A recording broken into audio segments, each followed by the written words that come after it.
All right.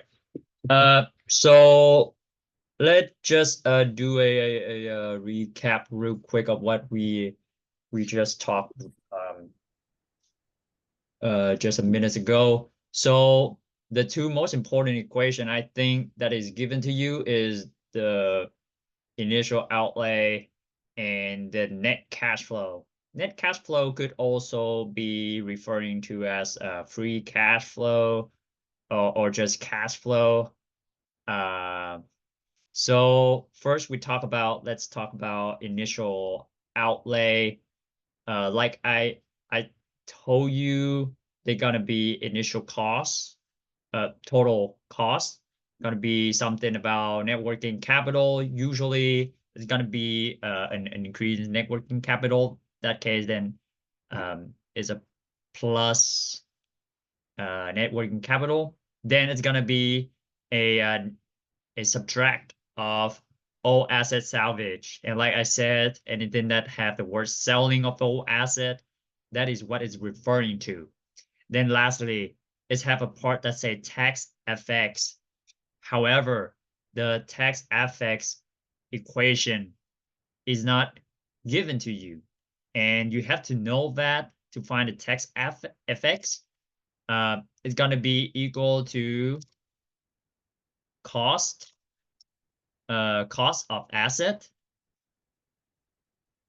minus book value minus BV book value divided by well, multiply everything with tax, right? So you have to know that. And let me ask you, where's the cost of asset? What is it, right? Um, so when when they talking about cost of asset, they are referring to the the total install cost of the project, which mean it usually the cost of buying the machine, the cost of buying the one second, the cost of buying the machine, cost of buying the machine, the cost of having someone install it. So these two combined is the cost of asset. It not referring to networking capital. It not referring to the salvage of asset. It's just the first part of the initial outlay equation, which is anything relate to the cost, relate to the cost of getting that new equipment. So even the installation cost, right, it's still a cost of that machine because it's still counted. All right. Book value. Usually when they talk about book value, they're gonna straight up saying the book value of the old asset is how much. Um, and let me see, cost of asset. All right, I think I make a mistake right here, guys. Bear with me. Uh, all right, my apologize. I think I did confuse you a little bit over here. Please scratch my part um, where I say the cost of asset right here is the first part of the initial outlay. It's not.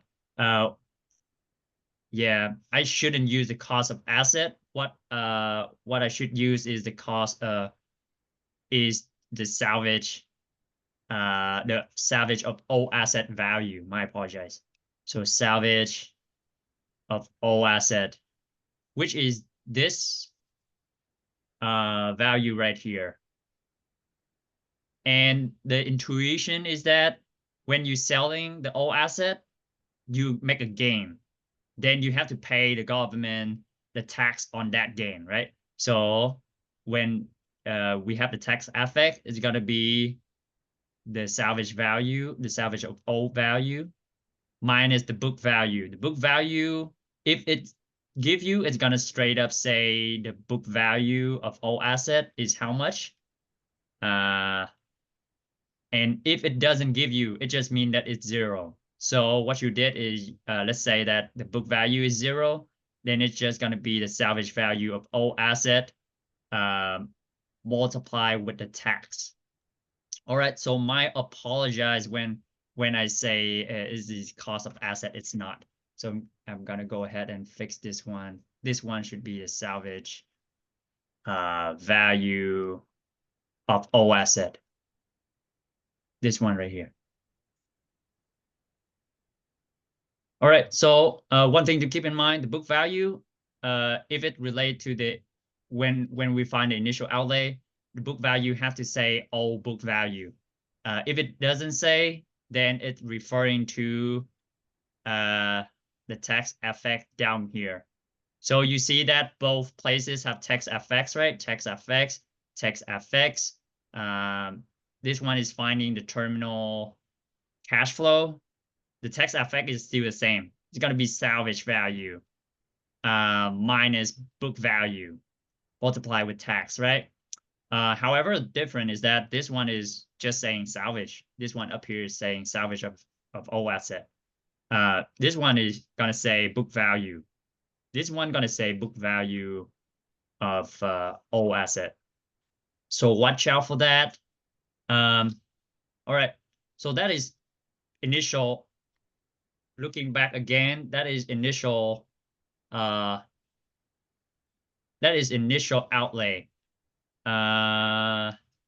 Tax effects doesn't give you. You have to know how to find tax effects. One thing also I want to mention you guys is you guys see how there's a plus, there's a negative, there's a plus. That is something that you have to kind of figure out a way to remember. Why does it important? Let's say that well, let me see. Let's say that the tax effects, right? The tax effect before it say is the salvage of all asset, salvage of all asset minus book value of all asset multiply with the tax. Multiply with the tax. What if the salvage value is smaller than the book value of all asset? Let's say that this is 100, but then the book value is 150, then it's going to be negative 50, right? And then let's say you multiply with the tax, then it's going to be negative, well, let's say 10%. Then it's going to be negative 5. You see how this negative 5, you know that you're going to put a negative here instead of the positive. Right. So the negative, so knowing this is a negative and this is a plus important. Let's see. Is it negative, negative?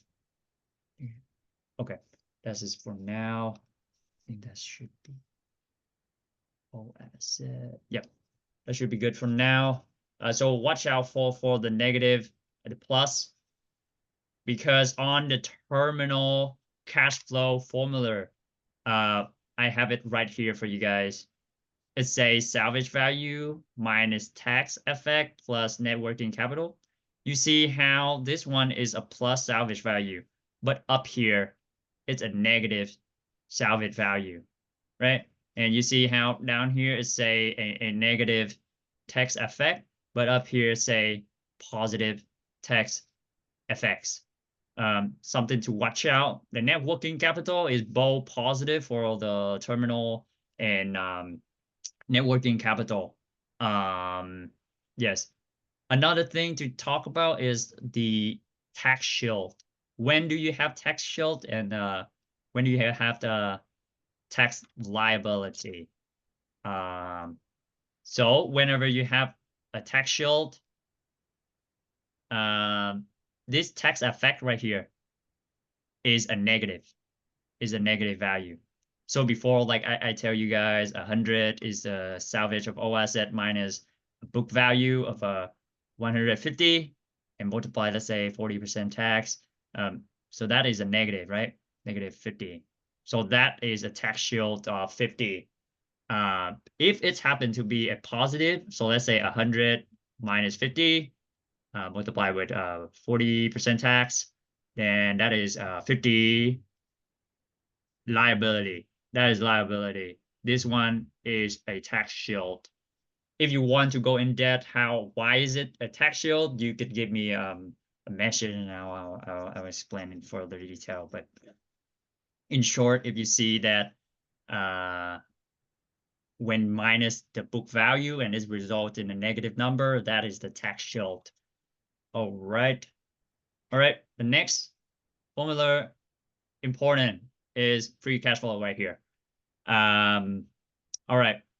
This one is just a change in revenue, a change in operating expense. So whenever in a problem you see there's an increase in revenue or decrease in revenue, increase in operating expense, or decrease in operating expense, that is referring to these two like triangle stuff right here.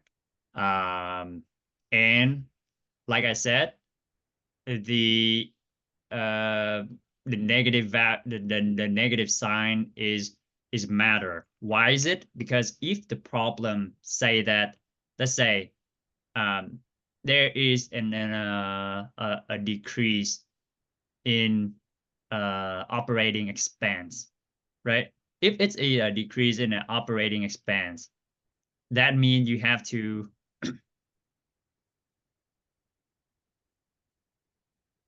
that mean you have to know that there's going to be a negative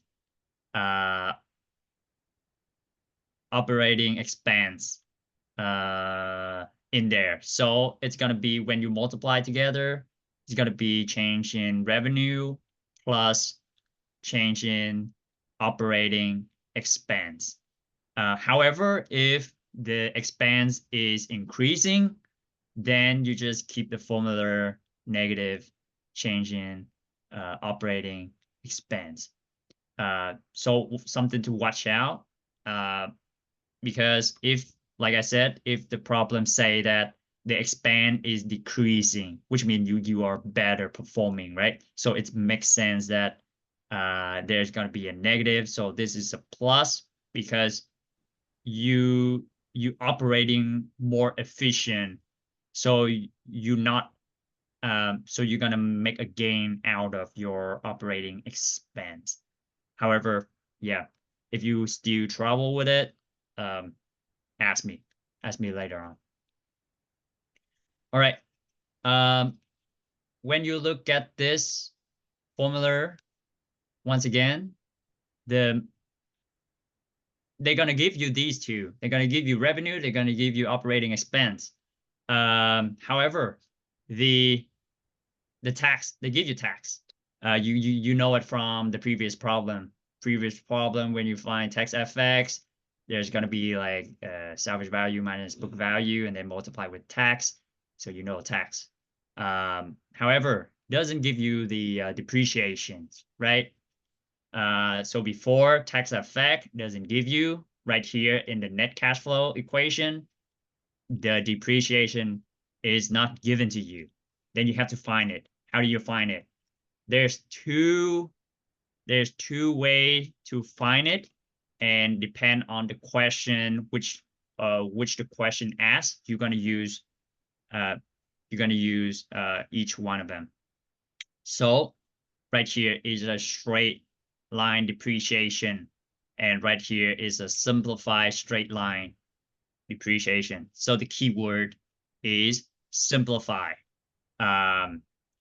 This one is called conventional as well.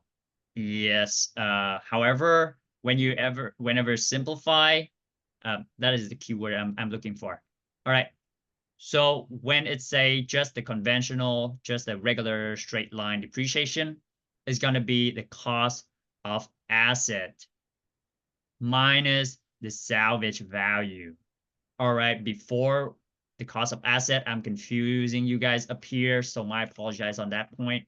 But whenever I'm referring to cost of asset, it mean the cost of install the new equipment.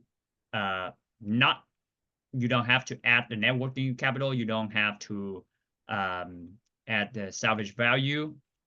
So just these two up here, when you add it together, that is the cost of asset. All right, minus salvage value. Salvage value, you don't see it saying anything that old, right? So it means the salvage value of the new asset. So, and reminder, every time you see salvage, usually they say selling. So if they say the new equipment at the end will sell for 5,000, then that is the salvage value of that new equipment. All right. So where do you usually kind of like find the salvage value? You see, the salvage value happened over here, but then it also happened in the terminal cash flow. So whatever the terminal cash flow you think of, you use for salvage value, that is where you use for when you find the depreciation, straight line depreciation. All right. When you look, if the problem, however, tell you to find a simplified straight line, then it's easier because you don't have to think of the salvage value, right? It's just a cost of asset, which, like I said, gonna be the cost of buying the new machine, and then any cost that relate to it, like installation fee, that equipment added together, gonna be cost of the asset. Divide by life of asset. That is the given. Usually that should be easy to find out. All right, let me see. Let me see anything else I can add. All right. So turning back to our equation right here. All right, change in revenue, change in operating expense. Usually, like I said, whenever you see the increasing, decreasing, that is the term you're looking for. The change in depreciation. Like I said, two ways, right? If it's say simplify, then you don't have to have to subtract the salvage value. However, if it's say conventional or just a straight line depreciation, then you have to subtract the salvage value.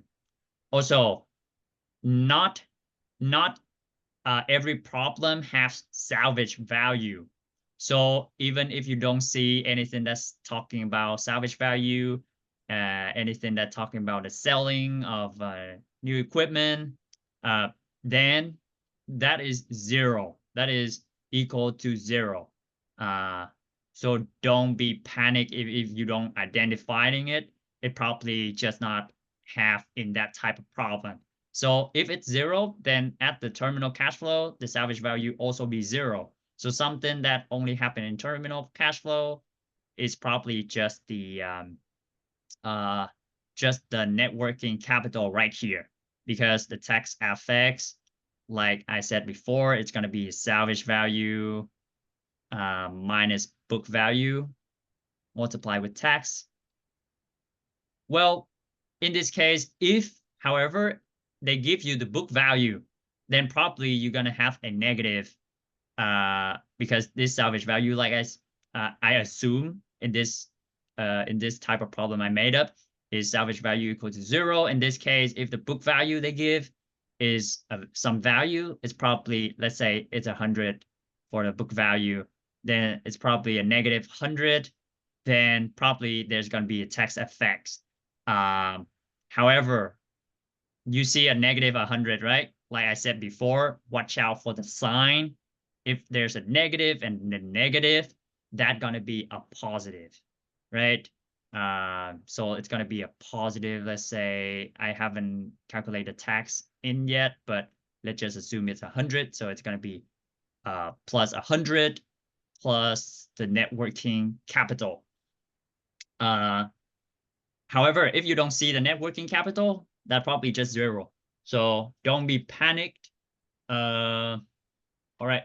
Something else I want to add on the net working capital. Well, my apologize. On the net cash flow equation. This one right here. Something I want to add is that the 1 minus tax right here. Usually what I did is, let's say the tax is 40% usually. So what I did is one minus 40% tax. I just put this as a 60. So whenever I got these value, I just multiply with a 0.60. However, remember to add back the depreciation at the end, right? This depreciation is just the same value as the depreciation you got right there. All right, and terminal cash flow. This doesn't give in to you. You have to remember how to find terminal cash flow. Like I said, depreciation will not be given to you. There's two types of depreciation. Tax effect. Tax effect doesn't give in to you. The only thing that given to you is initial outlay and net cash flow. All right. After that, right now, my plan is to go over the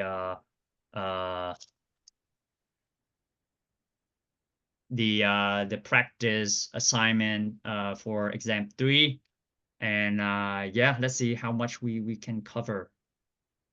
Also, at the after this, I will also go through some of the questions and then like identify, like together identify. Usually, I sit and try to identify which part we're going to like identify, which is initial outlay, which is cash flow, what is terminal value, and there's going to be multiple problems. Those are just going to browse through. Not going to solve through roughly, but then I give you an idea of different types of problem and like something that looking for like the old value or the new book value, like something like that. All right. Okay. So this problem, like I said, whenever you see this type of chart, like don't be panicked just yet. All right, project, two type of project. Life, all right, different life, probably have to do the EAA. Effective annual, yeah, effective annual rate, I believe. All right. All right, so something good to look out is the NPV. So before, like I said, whichever project have a better NPV is the better, regardless of like IRR. The one that have a better NPV is the one that is better. In this sense, alpha is better, right? However, given that they have different life, you have to look at the EAA. And from last video, what you need to find the EAA is the NPV, right? And so NPV, let's say for first project, this is what I did, NPV 63. I'm going to put that into the calculator as a present value. So together here, you guys could put 63 as a PV on your calculator. All right. What is the required return? 12%, 12 for the I/Y. How many years? 10 years, 10 for the N. All right, hit compute PMT. All right, what do you guys got? You got 11.15, right? All right, that is the EAA for the first project. EAA for the alpha. All right, let's do another one for the project B. All right, so like I said, you need an NPV, you need a net present value. In this case, put in 49.82 for present value. What is the number period? 5 period. 8% for the I/Y, compute PMT. All right, you got 12.48. All right, so which one is better? The beta have a higher EAA than the alpha, so we're gonna accept project B. we're gonna accept project B and reject project A. All right. One thing, I really hate this word right here, but I would bet that on the test, there will be some problem that say this word mutually exclusive right here. You have to double check the facts with me, but as of my understanding, right now, after going through some problems myself, when they say mutually exclusive project, which means that you could only you have to choose a better one.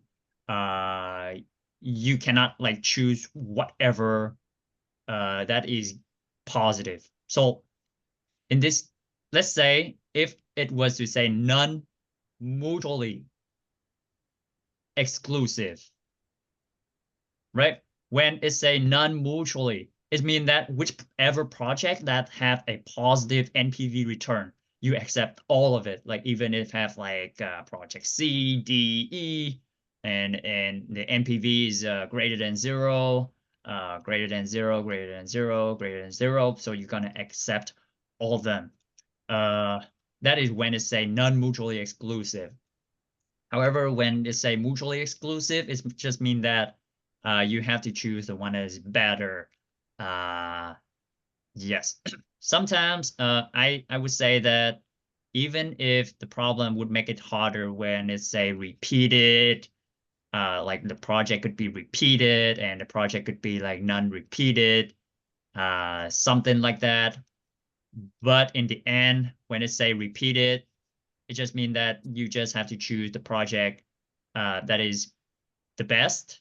And then when it say non-repeated, it just means that what is the next best things. However, it doesn't like choose everything, right? Yeah, hopefully that gives you some sense. If this was to happen on a test, you kind of like could logic out a little bit. All right, here's a good practice of finding initial outlay. So I will, let me see. I will use I will use the equation sheet that is provided on the test, just so it be more relevant for you guys when you guys on the test. Let's see. Okay. All right. So usually something that I'm looking for when I'm look for the when I'm looking like with a lot of words like this, I would look at the last questions. Like, all right, this one just telling me to find initial outlay, so I just focusing on the stuff that relevant. All right, let's go together. Install cost. All right, something that I see like a cost in there, like install. I would write that down. All right. Um, estimated salvage value of 12,000. All right. So keep in mind, this one is a new project and it's only say salvage value. It doesn't say old salvage value, right? So, uh, so it's not included in the initial outlay calculations. So this 12,000 is probably not relevant when you're looking at the initial outlay. Okay. The project require additional working capital. Okay. Additional working capital, 100,000. All right. I see net working capital. All right. So probably put it in there. The project replaced that has an estimated value. Ooh, all right, this is a good thing. You see, the project replace existing piece of equipment. It's referring to old value. In this kind of question, it doesn't like explicitly say that it's old. However, uh, it can be tricky. I understand, but I think this is referring to old salvage value. All right, and it say that the old asset salvage value is for 7,000. So you're gonna 7,000 reminder. remember that there's going to be negative in there. So go ahead and review where it has a negative, where it says a positive. All right. Book value of 2000.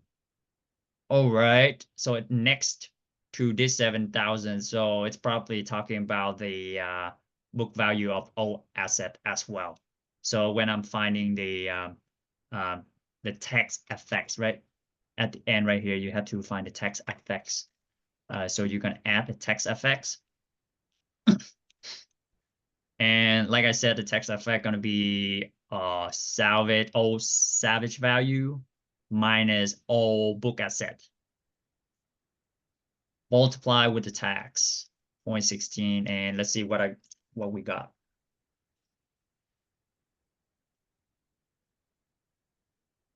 Thousand multiply 0.16. All right, we got to have 800. All right, you guys observe that it's a positive, right? So go ahead and put it 800. 800 as a tax FX. All Sorry, right. wouldn't it be 40% for the tax percentage? Oh yeah. My apologize. Yeah. Should be. Yeah. My apologize. Yep. Should be 40. It should be 40. I think on the test, usually every problem she would probably give you 40. Let me see. Multiplied by 4. All right. So it should be positive 2000. So 2000. All right, let add them together and see if we got it.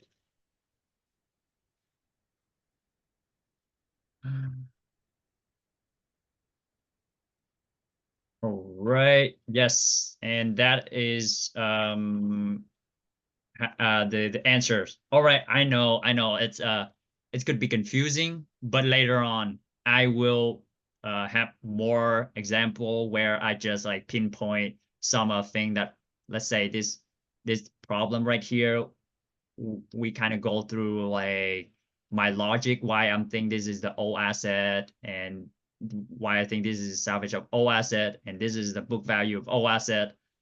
Something like that we would have more problem later on, just so like give us more exposure and then more confident when you come on tests.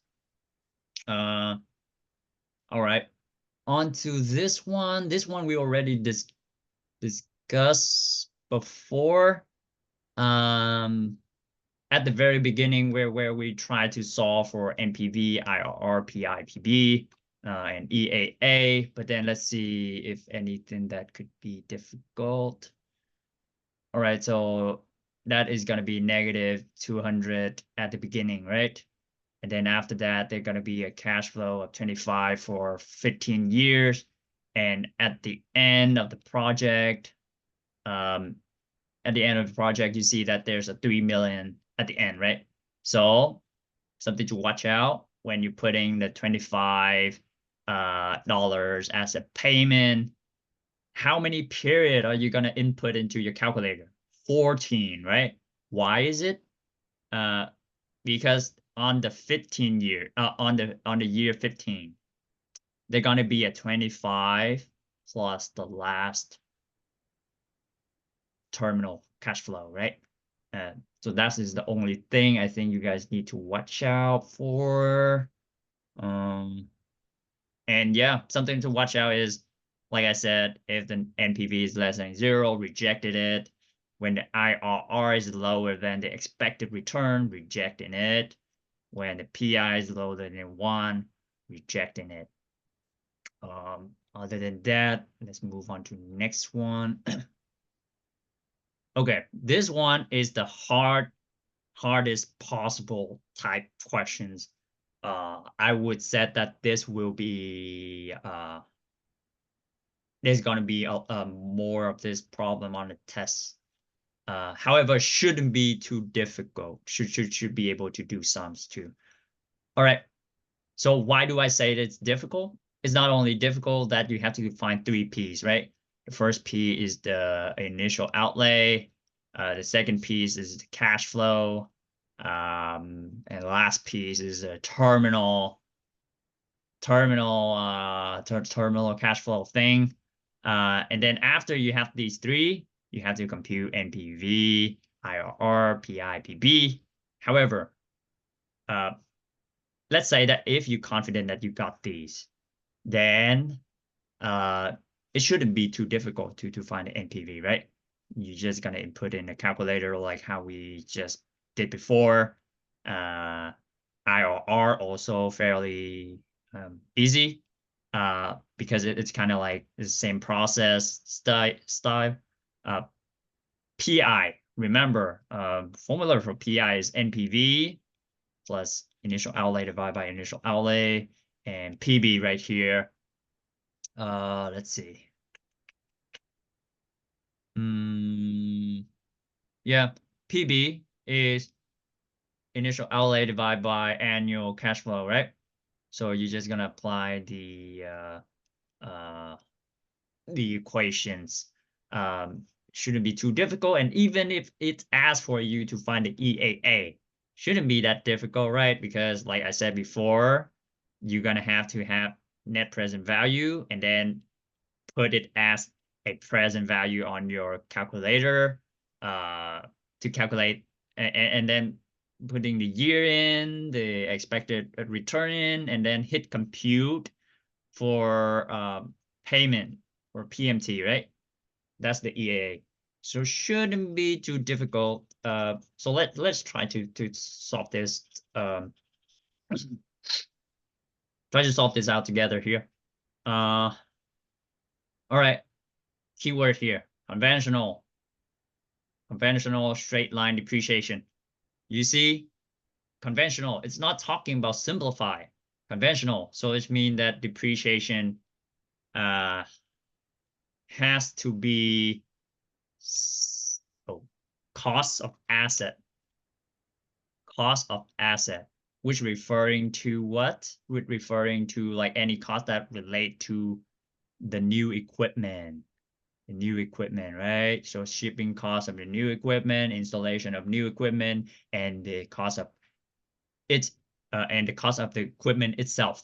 So cost of asset minus salvage value. All right, remember salvage value, not old salvage value. Old salvage value only appear in the initial outlay. So minus salvage value divided by the years, right? All right, we have less than 1 minute. We will resume, and then we will resume and go through this type of problem. Yes, I think this is a very like good problem that will appear on the test. A good a preview onto what I will talk like after 10 minutes. I will have some pick problem where I just identify like if there's a straight line problem, simplify straight line. Is this all where's to identify old asset stuff, new asset stuff? I have more problem on that. But however, I'll see you guys back at 10 minutes.